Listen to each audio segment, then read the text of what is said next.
Hey everyone, welcome back to the channel. Zombie Soundwave here, and today I want to talk about the Battlefield updates that we got yesterday for the Battle Royale in Battlefield 6. I'm going to read the details that we got like verbatim, and then after I read each one, we're going to talk about each thing and just kind of break it down.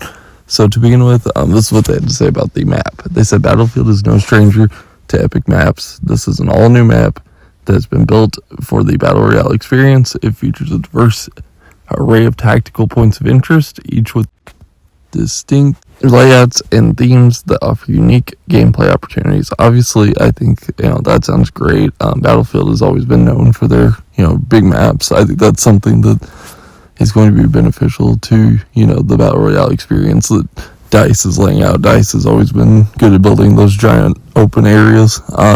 So that's probably one of the areas that I'm most confident in DICE and Battlefield doing well, in the Battle Royale space, is creating an environment that's engaging, that people want to be in, and that, you will want to, like a play space that's fun. So yeah, I don't think we need to talk about this much more. This is probably the area that I'm most confident in, their Battle Royale experience. Alright, next up, we have vehicles. Players can find common transport vehicles around the map and even unlock powerful armored vehicles to turn the tide of battle. The intent is to offer more ways more ways for players to traverse the map early on in a match and to create interesting combined arms action in the process. Alright, so for this is the area that I'm interested in, and I'm actually going to read the next one too. Sorry. Tactical destruction. Destruction will be everywhere in this mode, from creating pathways through walls to toppling buildings. We look forward to seeing players' ingenuity with destruction and how they use it to defeat their opponents. So these are two areas I'm really interested. I think vehicles and tactical destruction are going to be kind of like what makes the Battle Royale experience unique in Battlefield 6. I think this is going to be very similar to how loadouts worked in Call of Duty, like how that was kind of Call of Duty's unique thing.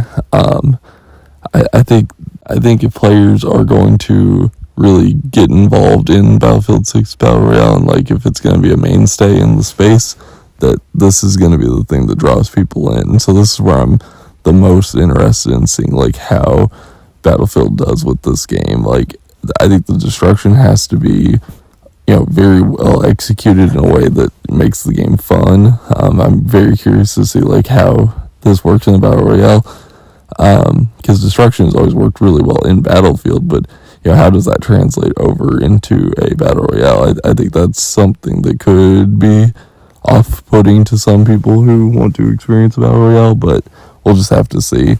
And then on top of that, vehicles. Obviously Call of Duty and other Battle Royales have had vehicles, but the emphasis has never really been on the vehicles. I guess you could argue that early on in Warzone, there was some emphasis on vehicles because people used to use vehicles to, survive for longer, because vehicles had more health back then, and some people use vehicles as a weapon, like the helicopters and, the Humvees.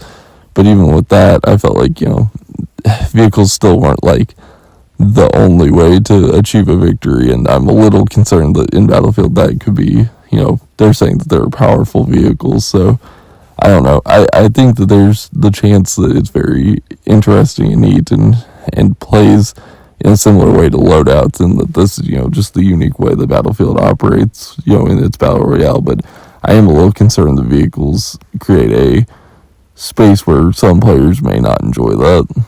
Alright, moving on to the next point, we have squad play. For this test, each match will feature 100 players organized into 25 4-player squads, fighting to be the last one standing. Communicating with your squad through pings, text, or VoIP aims to boost the experience and enhance their tactical options.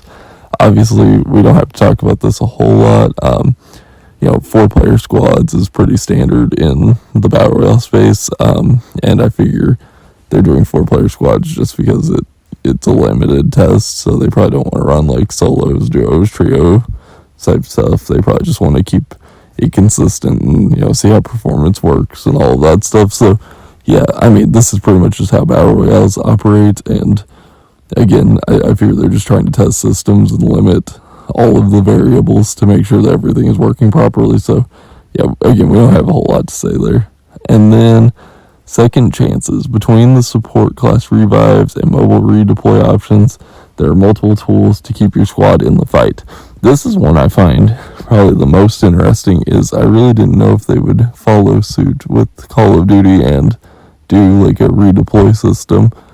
I kind of thought they might go for a bit of a more traditional Battle Royale, where once you get knocked out, you're out unless your squad can like revive you.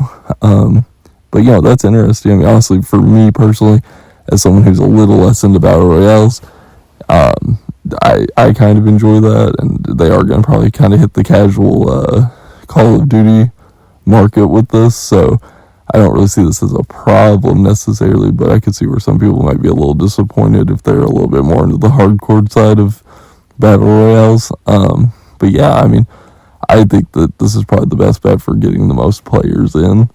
So I don't see too much wrong with what they've announced. Like I said previously, I still think I'm curious to see vehicles. I think vehicles are probably the most worried I am about the future of the Battle Royale, like in Battlefield, being a problem. But I still think vehicles could provide an interesting gameplay experience, so I don't think that it's like a big problem. But yeah, that's today's video. I just kind of wanted to break down what we heard about. I think the first playtest for the Battle Royale stuff is on Friday, so if you are able to get into it, I'm gonna see. I don't know if you can still get into labs. I wasn't able to get into labs earlier in the year. I don't know if this is something that I'll be able to get in for, but if I can, I'll obviously stream it. And yeah, if you're able to get into labs, let me know what you think in the comments about the Battle Royale experience once it comes out. And if you don't mind liking the video or commenting or subscribing, that always helps the video, and we'll have more Battlefield content coming up soon. Alright, thanks guys. Peace out.